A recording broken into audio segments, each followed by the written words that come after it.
Zamanku biyen iku papa itu mama itu untuk kesana tuh harus jalan berkilo-kilo. Gitu. Sering kan kayak gitu kan.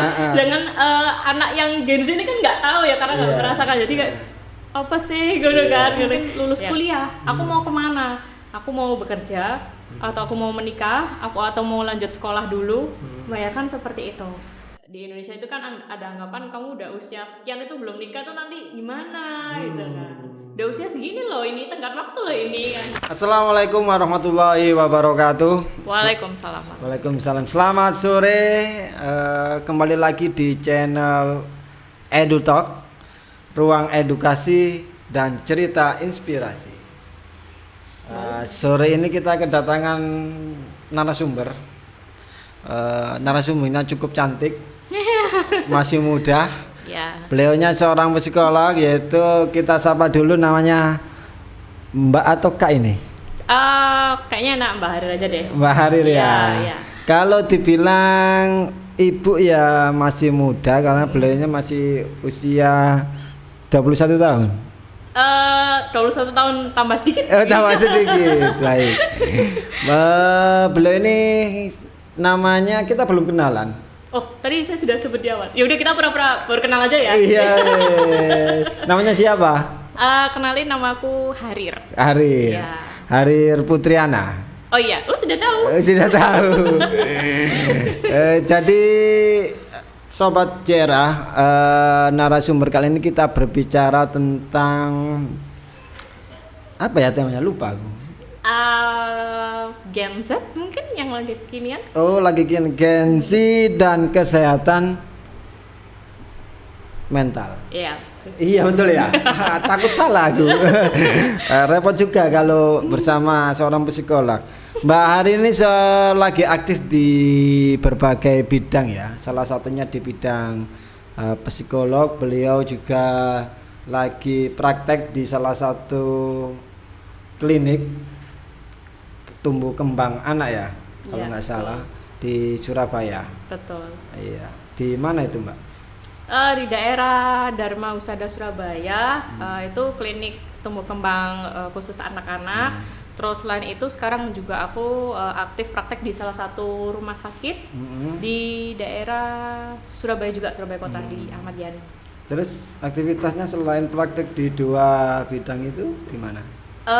Ini sih kebanyakan saya menghabiskan waktu juga di sekolah. Jadi saya selain menjadi psikolog di luar, saya juga menjadi psikolog dan juga kepala sekolah untuk mengurusi sekolah homeschooling SPG Sidoarjo, seperti itu. Oh gitu ya.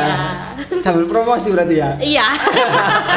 Aduh. Boleh kan gratisan kan, mana kameranya? Oh yang tengah sini. Aduh, kecolongan kita ini. Nanti disuruh subscribe ya. Iya. Boleh. Siswanya sama krunya ya. Subscribe yang mana nih? Sosmed aku atau sosmed sekolahan atau yang mana? Ya, subscribe JR Edu dong. Sebagian dari sobat JR dong. Oh iya. Gitu. Okay. Ruang edukasi dan cerita inspirasi. Iya. Ada tagline-nya? Tahu? Ini ya, setiap cerita punya makna, dari sanalah kita tumbuh. Iya. Ngeri kali ya. Ngeri kali. Kayak tema kekinian saat ini ya, kita bicara tentang Gen Z ya.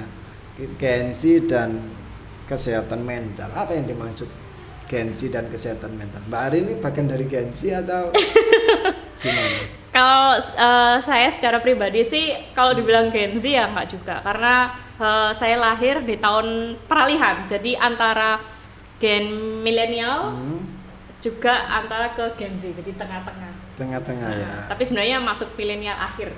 Milenial lagi. Iya. Mental health itu apa mental health?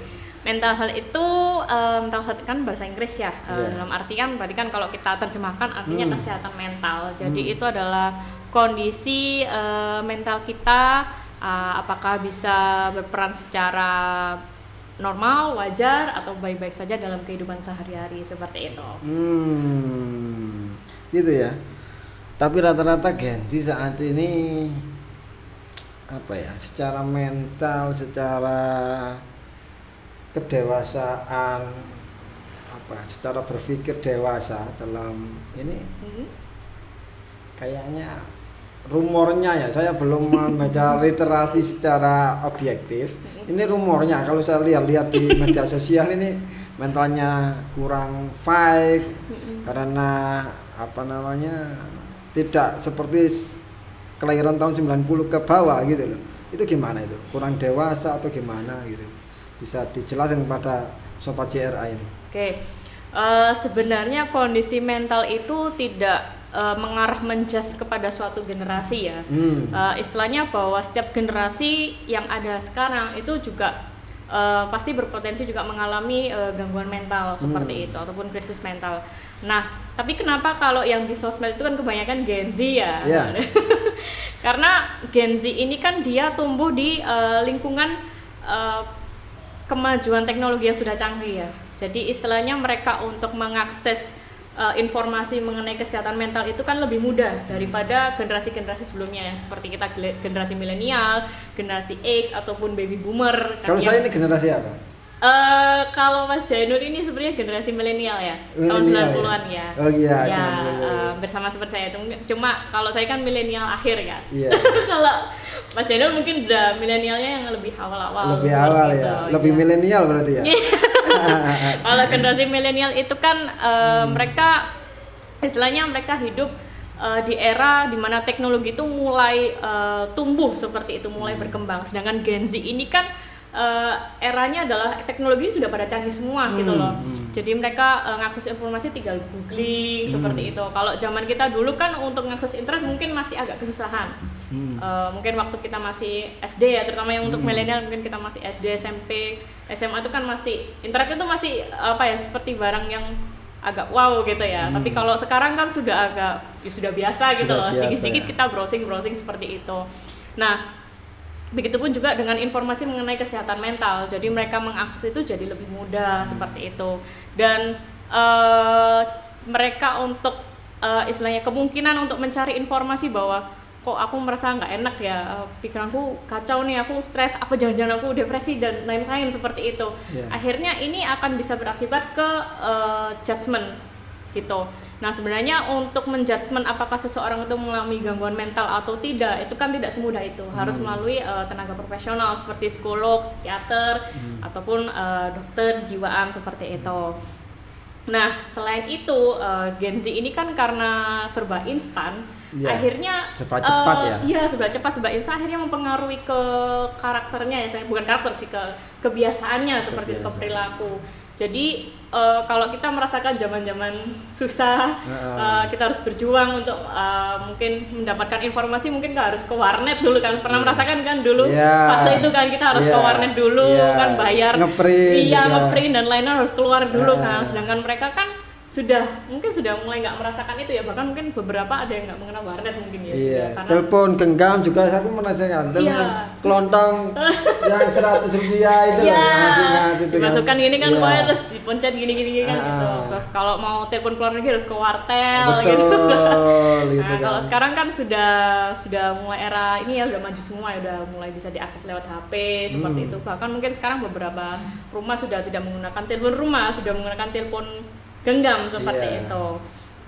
Nah, itulah kenapa Gen Z sekarang itu karena serba instan tadi akhirnya secara nggak langsung membentuk kebiasaannya mereka seperti itu. Akhirnya jadi patologi ya. Betul, dan juga tekanan sosial juga sih, karena sekarang itu kan zaman mulai berubah ya. Saya lihat beberapa orang tua Gen Z ini kan kebanyakan mereka juga berasal dari generasi yang berbeda ya.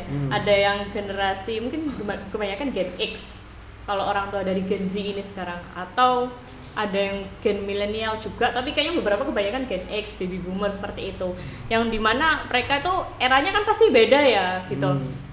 Kalau dulu mereka penuh dengan perjuangan, jadi kalau sering kita mendengar tuh, kalau teman-teman saya itu mesti gini, orang tuanya mesti cerita, zamanku biyen iku papa iku mama iku untuk kesana itu harus jalan berkilo-kilo, mungkin sering kan bilang kayak gitu kan. Dengan anak yang Gen Z ini kan nggak tahu ya, karena nggak merasakan, jadi kayak apa sih gitu kan, gitu. Ya kayak gitu. Makanya akhirnya mereka nggak bisa merasakan apa yang dirasakan oleh orang tua atau di generasi sebelumnya seperti itu. Jadi orang tua sukanya cerita berarti ya. Iya. Ya cerita berdasarkan pengalamannya seperti itu. Iya. Yang apa namanya? Tema. Jadi tadi yang dijelaskan oleh Mbak Ari tadi kan terkait masalah Gen Z dan mental health gitu kan. Jadi lebih condong bahwa aku lihat di literasi media sosial itu kan Gen Z ini rumornya juga ada yang takut nikah, terus kemudian takut kerja, bahkan takut gagal. Lah kalau generasi Indonesia bangsa kita ada 3 faktor yang kita bahas pada sore hari ini kan sangat berbahaya. Itu sebenarnya faktornya apa? Apakah betul gitu literasi yang ada di media sosial tentang Gen Z itu, Mbak? Karena sekarang Gen Z itu kan mereka cenderungnya banyak memperoleh informasi itu kan dari internet ya, sosmed terutama dari mungkin Instagram atau TikTok, yang sebenarnya itu kan perlu kita pastikan lagi apakah informasi itu valid atau tidak gitu kan. Karena jujur aja sekarang kalau kita ingin melihat informasi apa, kita cari di TikTok sudah ada, yang dimana informasi yang di TikTok itu kan sifatnya adalah visual dalam bentuk video dan instan, jadi cuma tinggal berapa detik pokoknya kan gitu. Kalau kelamaan cenderungnya kita kan ini berbicara perspektif psikolog ya ini ya. Iya. Seperti itu. Tadi pertanyaan apa ya? Sebentar aku lupa. Iya. Oh iya, dari ini ya. Takut nikah. Takut nikah. Nah, karena akhirnya kan membuat mereka tuh mencari informasi itu lebih gampang, akhirnya apa ya, belum tentu valid gitu. Akhirnya membuat dia takut. Dan FYI kadang itu beberapa orang tua itu karena tadi ya berasal dari generasi X atau baby boomer ya, dimana mereka mungkin di zamannya beliau itu mungkin menikahnya agak muda-muda seperti itu, usianya muda. Terus kemudian mereka menganggap ada value atau nilai bahwa menikah itu kan adalah bukan hal yang main-main gitu loh. Niatnya mungkin kalau dalam secara agama Islam itu kan untuk ibadah, sekali seumur hidup gitu kan. Jadi istilahnya ya apa ya, maksudnya enggak dibuat main-main lah, pokoknya ini sekali seumur hidup seperti itu. Dan tipikalnya orang-orang zaman dulu itu kan ya nggak neko-neko kayaknya ya, karena kan teknologi masih belum ada. Jadi ya hiburannya mereka ya mungkin banyak ngobrol bersama, bekerja seperti itu. Nah sedangkan kalau Gen Z sekarang itu kan karena informasinya jadi serba banyak, akhirnya untuk ngakses berteman dengan orang-orang itu kan jadi lebih mudah seperti itu kan. Contoh dulu kalau misalnya nyari pasangan, kalau untuk pendekatan itu kan kalau zaman dulu mungkin harus pendekatan bertemu langsung seperti itu. Sekarang kan cuma by WA, by Instagram, nge-DM ataupun TikTok kan seperti itu. Nah, tapi kan belum tentu ada kedekatan atau attachment yang benar-benar apa ya, yang baik sih. Tuh. Selama praktek jadi psikolog, apa saja kasus-kasus rata-rata Gen Z nggak yang ini? Pernah nggak mengalami kasus-kasus untuk Gen Z itu? Kalau kebanyakan sih campuran sih saya, dari dewasa, Gen Z, anak-anak juga ada. Iya, maksudnya yang untuk kasus Gen Z pernah mengalami kasus apa saja? Kalau Gen Z sih ada yang kasus krisis kepercayaan diri, kebingungan dia memilih arah jalan hidupnya setelah lulus, kemudian masalah karir, terus kemudian aku menikah atau enggak sih enaknya Kak, kayak gitu. Ini berarti cocok berarti ya dengan tema kali ini. Iya, cocok banget. Cocok banget. Iya. Ya. Itu berapa orang pernah apa namanya klien sampean itu yang mengalami hal yang demikian itu kira-kira selama praktek jadi psikolog? Ada, paling itu pernah aku tuh nerima seminggu bisa sampai 2-4 orang yang mengalami hal yang sama itu. Iya. Krisis kepercayaan diri ya. Ya banyak sih, Faktornya nggak harus kepercayaan diri, permasalahan hidup, permasalahan keluarga juga seperti itu. masalah keluarga ya faktornya. Ya, tapi memang karena Gen Z ini kan rata-rata usia berapa ya? Usia sekitar mungkin sekarang 20-an ya. Mungkin mulai kelahiran tahun 2000-an berarti kan. Kalau tahun 2000-an berarti kan sekitar, kalau sekarang usia 26. Kalau kita tarik mundur 25, 24, 23 sampai 20-an. Sebenarnya kalau dalam teori psikologi itu kan usia 20 sampai 30-an itu kan mereka di fase QLC atau quarter life crisis. Apa itu? Jadi fase krisis pencarian jati diri atau identitas, kemudian ciri-cirinya itu biasanya ditandai dengan mereka mulai kebingungan, menanyakan bahwa sebenarnya arah jalan hidupku itu mau dibawa kemana. Terutama karena usia 20-an ya, kebanyakan kan mereka kalau yang berkuliah mungkin lulus kuliah, aku mau kemana? Aku mau bekerja, atau aku mau menikah, atau mau lanjut sekolah dulu, kebanyakan seperti itu.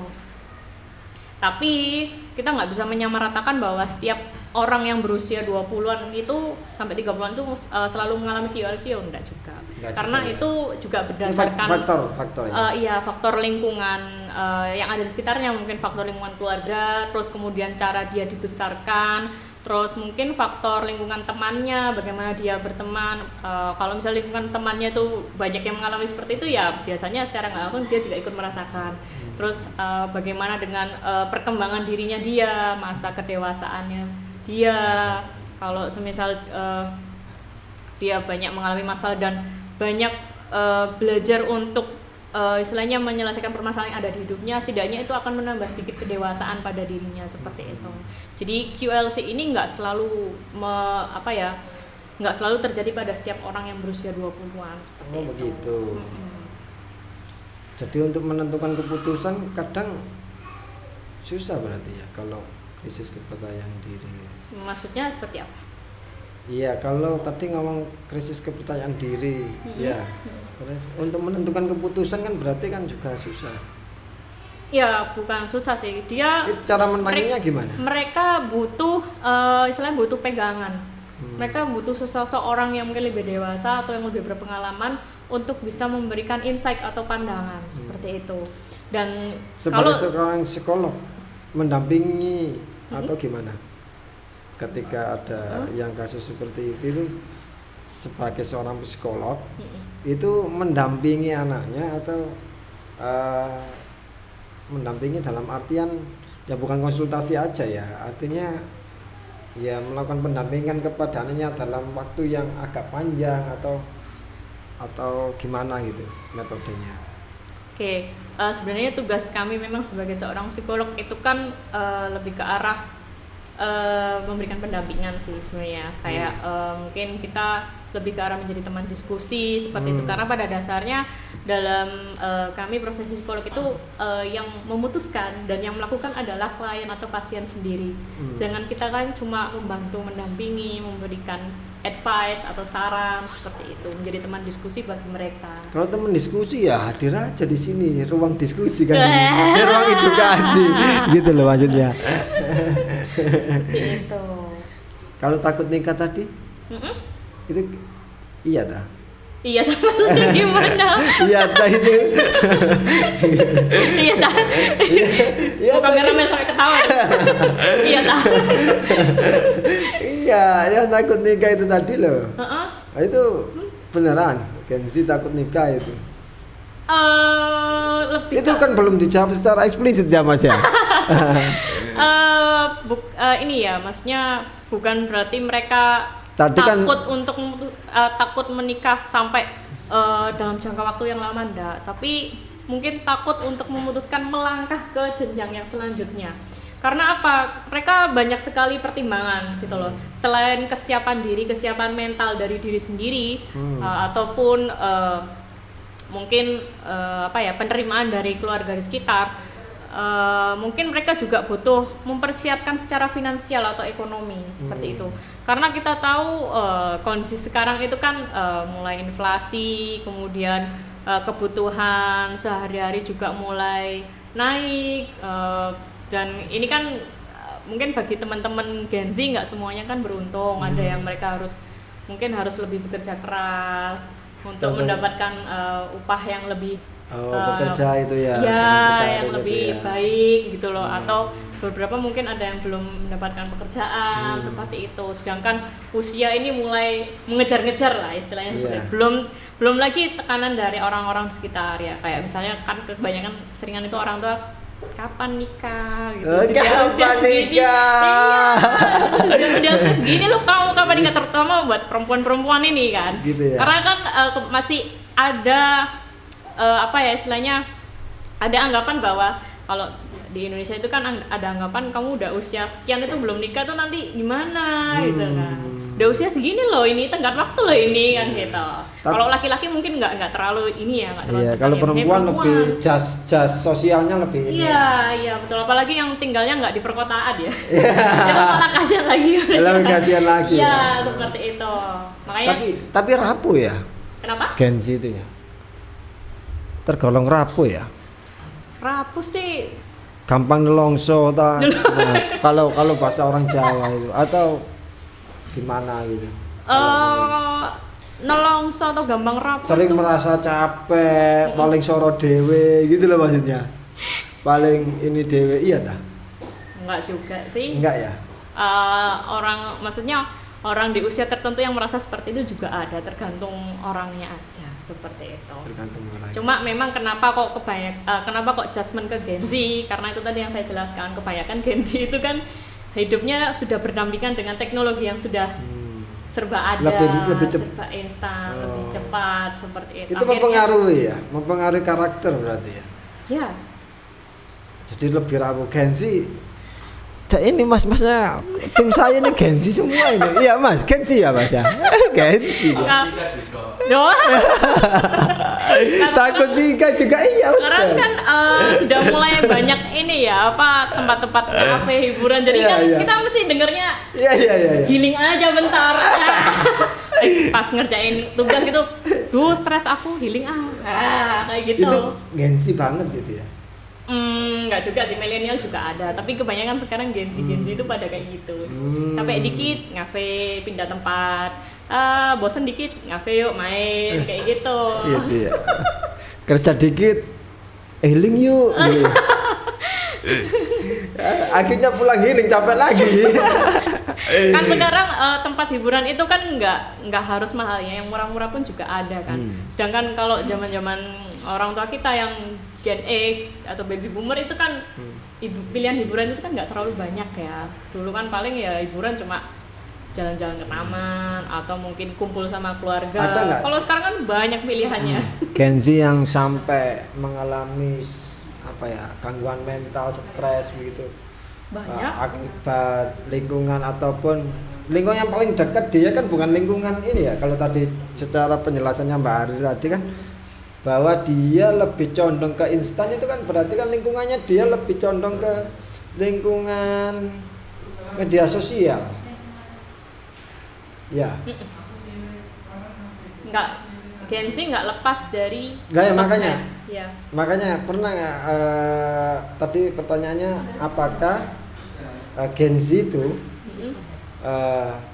peran yang paling penting kan lingkungan. Ya, salah satunya lingkungan itu kan media sosial. Ya. Nah, kalau misalnya ya pernah nggak sampai Gen Z itu stres, trauma, mengalami traumatik gitu kan? Itu kan pasti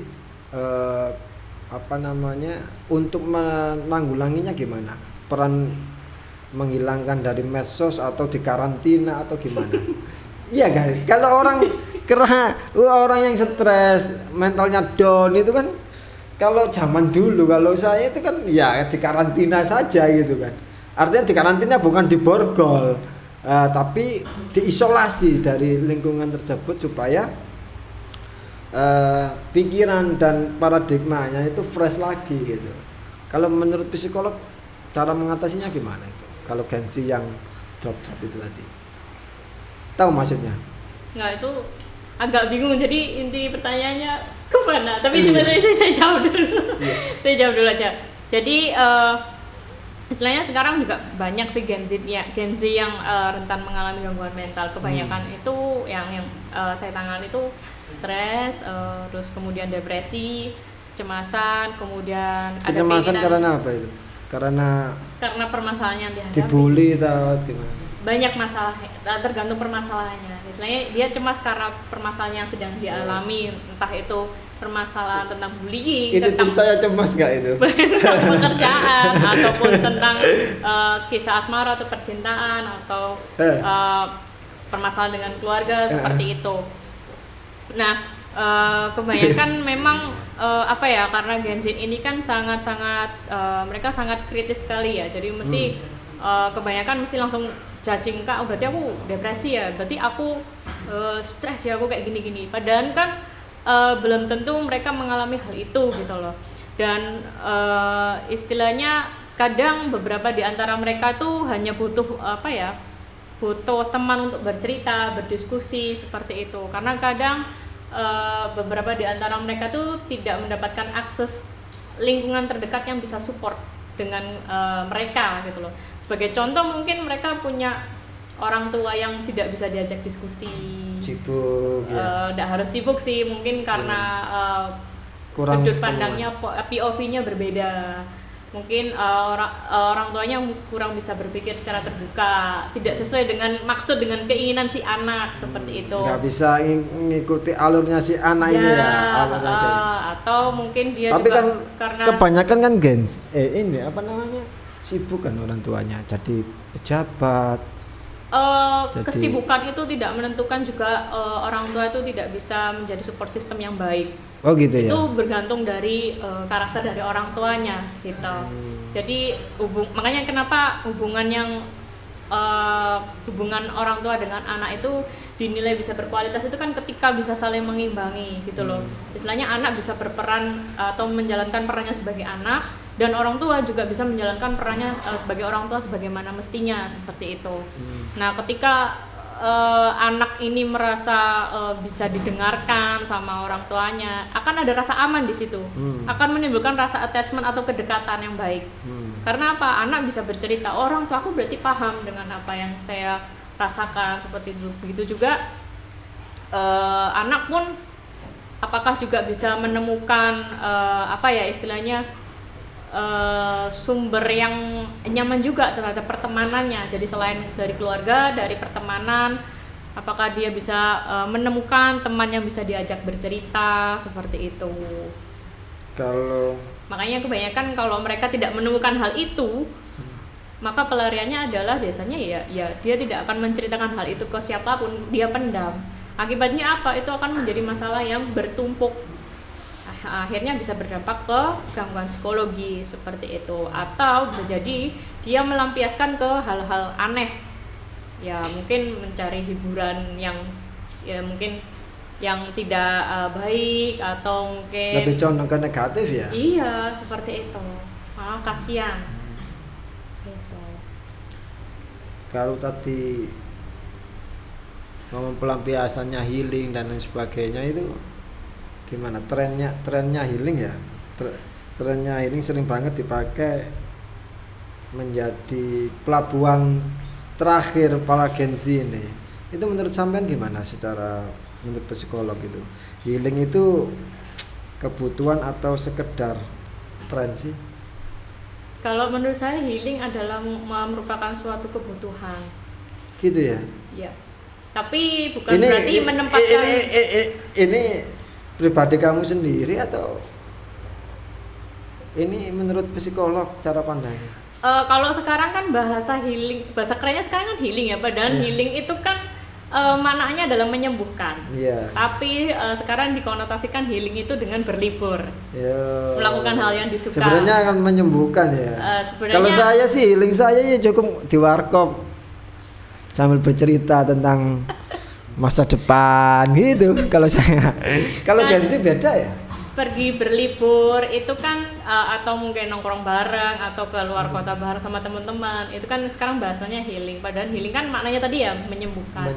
Belum tentu mereka keluar jalan-jalan ke sana tapi permasalahan yang dialami itu segera selesai, belum tentu. Belum tentu ya. Karena pada akhirnya akar permasalahan itulah yang harus dia hadapi dan diselesaikan secara perlahan, cepat atau lambat, seperti itu. Bisa nggak Gen Z menyelesaikan masalah itu ya? Kalau dari latar belakang yang kita bahas tadi, begitu rapuh, takut melangkah, bisa nggak menyelesaikan persoalan yang dia hadapi Gen Z ini? Bergantung dari orangnya. Bergantung dari orang, berarti orangnya gimana? Maksudnya bergantung dengan orangnya? Ya, makanya bisa atau tidaknya itu bergantung dari si orang ini ya, si anak Gen Z ini ya. Karena kan apa ya, jalan keluar permasalahan itu kan bisa dilalui dengan beberapa hal.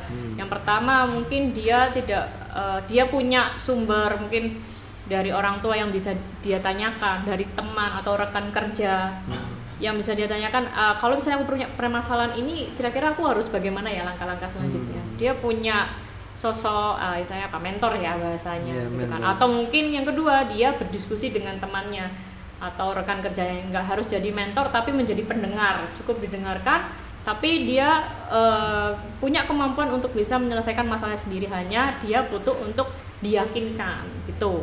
Atau yang ketiga, mau tidak mau dia menyelesaikan masalahnya sendiri, tapi memang untuk cepat atau lambatnya itu kan bergantung dari si Gen Z dan permasalahannya seperti itu. Yang keempat, kalau dia tidak bisa menyelesaikan, maka biasanya itu akan berdampak ke perilaku, ke keadaan mentalnya seperti itu. Perilakunya menyimpang gitu kan maksudnya. Bisa jadi menyimpang, bisa jadi dia ke arah mengalami gangguan mental. Mungkin Mas Aldi ini bahaya nih. Kalau stres atau depresi kan kalau dia tidak punya pelampiasan, akhirnya kadang menyilet atau menyakiti diri sendiri, atau nggak harus menyilet atau menyakiti diri. Menyilet itu menyilet nadinya itu. Iya, bunuh diri. Suicide, bisa ke situ.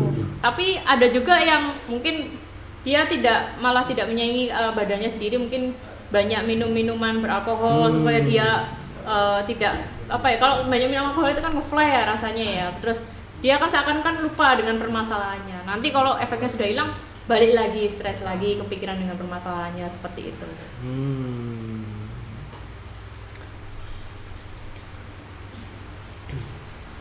Sering merasa capek katanya Gen Z itu, padahal kan usianya masih muda. Itu iya, apa benar gitu? Sering merasa capek ya? Ya mungkin capek nggak cuma capek fisik, capek mental, capek pikiran, capek hati. Aduh. Gitu ya. Kalau Mas Aldi itu capek hati kayaknya. Gen Z banget ya.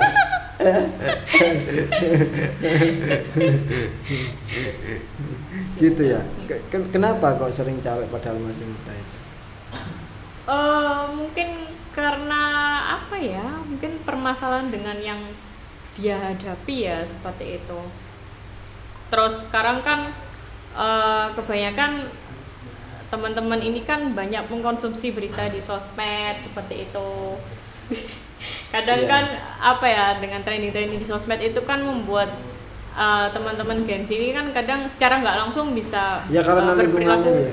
Iya, mungkin dia menjadi minder, tidak sesuai dengan bisa mengikuti tren yang apa ada sekarang di sosmed seperti itu. Contoh misalnya di sosmed sekarang kan kalau ada tren punya HP harus berlogo Apple Grow. Nah, itu kan lebih ke arah ke lifestyle. Terus Gen Z suka mengikuti itu ya. Mereka lebih ke arah sekarang ini ya, FOMO mungkin ya. Jadi FOMO ada sesuatu yang tren, yang viral itu mesti diikuti. Contoh misalnya ada kafe atau tempat hiburan yang tren, wah asik gigi trending gitu. Ayo cobain ke sana. Tapi kadang karena keadaan yang nggak memungkinkan, kadang misalnya mungkin lagi nggak punya duit atau lagi ada banyak kesibukan sehingga nggak bisa ke sana kan. Ya akhirnya kan ya kesel juga ya, aduh nggak bisa aku pengen ke sana tapi keadaan nggak memungkinkan kan. Pakai apa, pay letter? Ya sekarang banyak sih yang menggunakan pay letter juga sih. Akses sekarang untuk kredit itu kan gampang ya, pay letter. Iya, karena memang data kredit macet yang paling terbesar itu kredit macet terbesar untuk pinjaman online itu ya memang digunakan oleh Gen Z memang. Ya pay letter nggak tahu ya, Gen Z ini lebih konsumtif daripada umuran milenial seperti saya ya. Ya meskipun aku ini juga kadang FOMO juga mengikuti tren apa yang sampean katakan tadi, mengikuti tren di lingkungan, di media sosial, yang tidak generasi Z aja, tapi ya aku juga kadang merasakan FOMO juga. Oh, Mbak Harir pakai iPhone, aku juga kepingin dah pakai iPhone. Itu kan bagian dari ini, apa aku masih bisa disebut Gen Z ya? Kalau itu mah ikut-ikutan aja. Oh, ikut-ikutan aja. Itu yang dinamakan bailout itu lah. Apa bailout? Apa? Apa itu? Apa? Burnout. Burnout. Iya, Burnout itu Iya. kondisi ketika kita capek atau mengalami kelelahan mental akibat kesibukan atau permasalahan yang sedang kita alami. Seperti itu. Burnout namanya. Kelelahan. Lelah menghadapi media sosial. Enggak cuma media sosial aja. Ya karena pekerjaan, karena aktivitas atau karena permasalahan dengan orang lain, seperti itu. Namanya burnout. Berarti Gen Z, rapuh, Gen Z ini mitos sebenarnya ya. Kalau menurut saya sih Takut nikah tadi, tapi katanya Aldi, Mas Aldi tadi kayak juga takut nikah katanya. kita nggak bisa. Berarti nggak mitos dong. Kita nggak bisa menyamaratakan bahwa setiap Gen Z itu adalah selalu takut nikah, enggak. Tapi memang kembali ke individunya ya, ke orangnya masing-masing. Hanya kebanyakan memang yang saya lihat sekarang itu angka pernikahan itu mulai menurun ya. Nggak cuma Maksudnya di Gen angka Z, pernikahan menurun itu gimana Mas? banyak yang mulai enggan untuk memutuskan menikah dengan cepat-cepat. Kalau dulu mungkin zaman Gen X, baby boomer itu kebanyakan mereka menikah dengan di usia muda. Nah kalau sekarang malah kebalikannya gitu lah. Malah mereka untuk memutuskan menikah itu kayak masih berpikir ulang seperti itu. Karena alasannya yaitu tadi mungkin karena masalah finansial, kesiapan mental, kesiapan diri seperti itu. Sedangkan yang sering terjadi tekanan dari pihak orang terdekat, terutama orang tua, itu kan sangat tinggi sekali sehingga kadang mereka itu ya nggak bisa melawan berarti Gen Z ini ya. Ketika ditekan orang tua, aku pinginnya gini gitu kan. Kamu sekolah di SMA 1 gitu ya, sekolah favorit gitu. Gak bisa, aku pinginnya di SMK ini desain gitu. Itu nggak bisa, nggak ngelawan gitu kan ya. Kita ini fakta ya, apa namanya, ketika kita mulai masuk, kita sebagai orang tua gitu kan, orang tua itu ingin terbaik, itu versi orang tuanya ya. Gitu kan, versi orang tuanya bahwa ingin apa ya, menyekolahkan di sekolah yang baik, sekolah populer gitu ya. Nah tapi kan si anak ini kan maunya di SMK misalnya, nggak mau di SMA, inginnya mintanya jurusan ini gitu loh. Bisa nggak Gen Z ini melawan apa namanya, keinginan tekanan itu tadi, melawan tekanan tadi bahasa saya. Caranya kalau bisa Gen Z melawan tekanan tadi, itu caranya gimana melawan tekannya? Dengan gondok tak, dengan nangis tak, atau dengan nggak mau sekolah gitu loh maksudnya. Saya ilustrasikan seperti dia memilih sekolah aja, dipaksa untuk sekolah di A padahal dia tidak mau gitu loh. Untuk melawan, apakah mampu untuk melawan tekanan itu gitu? Sebenarnya untuk ini ya, berarti kan berseberangan ya keinginan antara keinginan orang tua dengan anak itu kan nggak hanya terjadi di Gen Z, di beberapa generasi juga terjadi. Jadi kita nggak bisa menyamaratakan bahwa itu terjadi di Gen Z. Namun karena kita pembahasan ke Gen Z ya, balik lagi, Gen Z ini kan mereka salah satu karakteristiknya adalah mereka lebih kritis ya. Yes, dan mereka banyak sekali informasi yang mereka dapatkan dari teknologi ya. Jadi akhirnya membuat mereka itu literasinya lebih ya, ini ya, jadi banyak dia literasi ketika digitalnya berusaha ya. menyuarakan perbedaan pendapatnya dengan orang tua itu biasanya karena ya datanya lebih banyak. Ini loh karena ini gitu loh. Gitu ya. Iya. Luar biasa berarti Gen Z ini ya. Tapi kok takut nikah? Takut komitmen, rumornya begitu juga. Ya takut komitmen itu kan berhubungan dengan takut untuk menjalin hubungan yang lebih ke arah serius, gitu. Oh, yang Kalau terkait dengan mungkin kalau pacaran kan komitmennya nggak terlalu sebesar untuk Oh, berarti kok maksudnya komitmen ini dianalogikan seperti yaitu tadi pernikahan. ya, Oh, gitu ya. komitmen untuk menjalin hubungan yang Tapi serius. komitmen untuk bekerja itu enggak ya? Komitmen untuk Ya, komitmen itu kan tidak harus dianalogkan seperti pernikahan saja. oh Tapi iya, komitmen iya. dalam bekerja, komitmen dalam menjalankan tugas. Apakah Gen Z ini punya komitmen itu gitu? Tadi kan Kalau ini perbedaan pembahasan ya Mas ya. Kalau misalnya mengenai masalah pekerjaan, Gen Z ini bukan masalah ke arah komitmen, tapi mereka cenderung mencari work life balance. Jadi keseimbangan antara bekerja dan urusan kehidupannya dia. oh gitu. Dan Bukan mereka berkomitmen berarti ya? komitmen nggak berhubungan dengan Gen Z juga sih. Setiap orang juga harus mempunyai komitmen tersendiri untuk di bidang pekerjaan yang sedang dia jalani seperti itu. Tapi kebanyakan kalau Gen Z itu mereka menginginkan tempat bekerja yang menganut atau sesuai dengan nilai mereka, yaitu work life balance. Jadi seimbang antara tekanan dalam bekerja dengan istilahnya dengan urusan kehidupannya kayak itu. Jadi kadang Ya healing tadi itu ya. Iya, makanya kalau ketika tekanan bekerjanya itu sangat tinggi dan nggak dibarengi dengan apa istilahnya hiburan gitu ya, dengan hiburan yang seimbang, makanya dia relatif gampang stres. Makanya dikit-dikit healing gitu. Oke. Sambil minum boleh?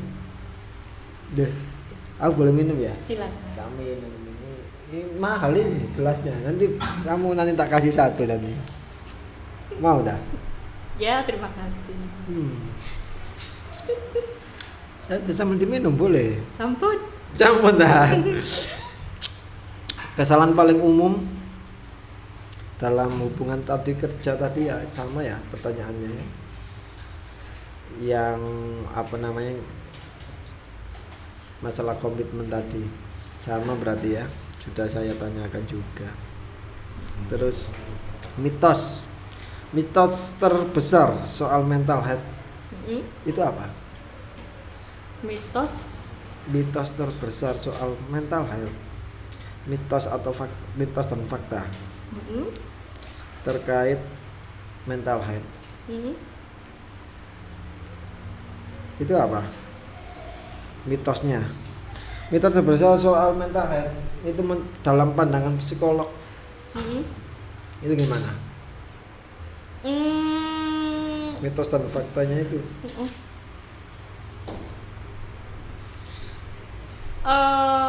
apa ya? Kebanyakan ini terkait dengan Gen Z Mas. Iya. Apa ya? Mitosnya. Mungkin bisa diberikan pertanyaan yang lebih jelas, mungkin saya masih bingung dengan maksudnya apa. Iya. Ini aja. Dari sekian banyak yang diceritakan. Kapan seorang perlu ke psikolog sebenarnya? Ketika seseorang itu merasa nggak baik-baik saja, mungkin gampang stres, gampang marah, gampang sedih. Waduh, saya ini harus ke psikolog kalau itu. Bukan ruang untuk bercerita, mungkin bisa pergi ke psikolog. Berarti atau selama ini kan mungkin bisa ke JRA ini ya. Kita bercerita ke orang-orang terdekat kita, ke keluarga atau ke teman. Tapi kalau semisal sudah bercerita ke sana dan belum ada menghasilkan perkembangan yang lebih baik, bisa ke psikolog seperti itu. Baik. Jadi masuki pertanyaan terakhir sebenarnya, ingin memberikan pesan kepada para Gen Z yang lagi capek tapi nggak takut, capek tapi nggak tahu kenapa, itu ada pesan-pesan nggak? Terus kemudian pesan untuk orang tua generasi di atas Gen Z, suatu hal kecil yang bisa dilakukan mulai hari ini nanti apa, mungkin ada pesan-pesan untuk para generasi Gen Z. Apa ya? Mungkin untuk teman-teman Gen Z, untuk orang tua juga boleh. apa ya? Untuk teman-teman milenial juga boleh. Ya, Ini buat teman-teman mungkin kalau semisal memang dirasa apa ya, lagi banyak masalah dan memang membutuhkan ruang atau tempat untuk bercerita atau mungkin berdiskusi, boleh mendatangi ke psikolog. Dan untuk pesan untuk orang tua di sana, memang antara orang tua dengan anak-anak kita itu kan memang kita berada di generasi yang berbeda.